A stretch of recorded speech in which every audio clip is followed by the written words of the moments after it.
Thank you very much for allowing me to say a few words. Yokoyama Sensei asked me to say just a word or two about the six prajna paramitas.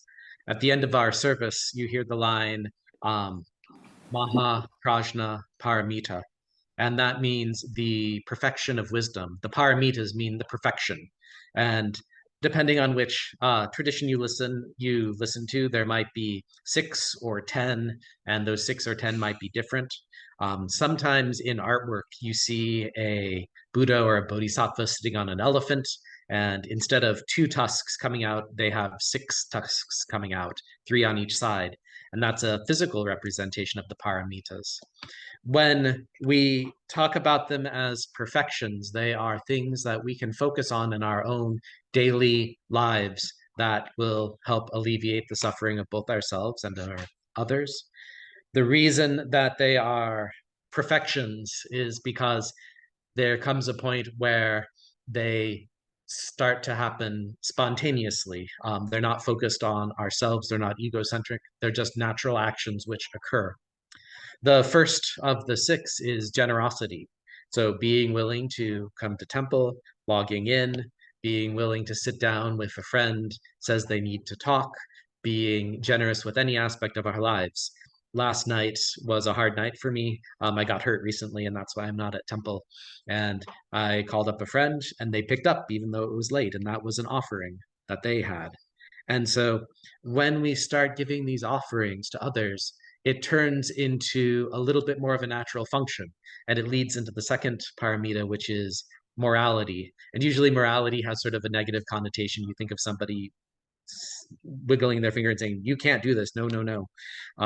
But more it's we start to decide that our actions might actually have consequences, and to have good consequences from our actions might be better than negative ones. If I've been generous towards a person, then I might start to think perhaps I don't want to lie to them or steal from them or hurt them. And so this generosity naturally leads into good behavior of supporting others.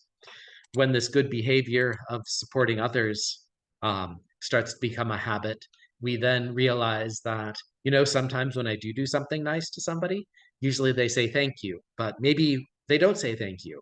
And now, in sort of the egocentric world, I might say, well, if they're not going to show their gratitude towards my generosity, then nuts to them. I'm not going to help them.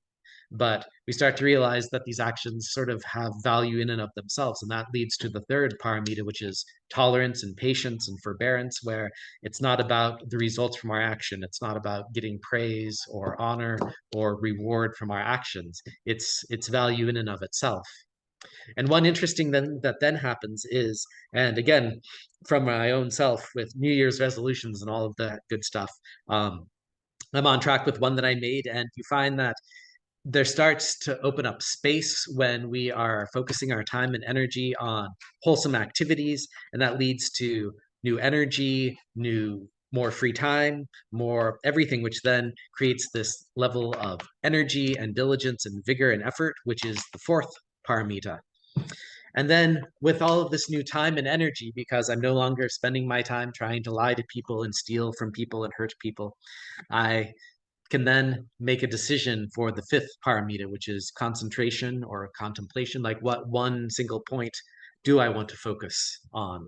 And so with this, finally comes our last one, leading to insight.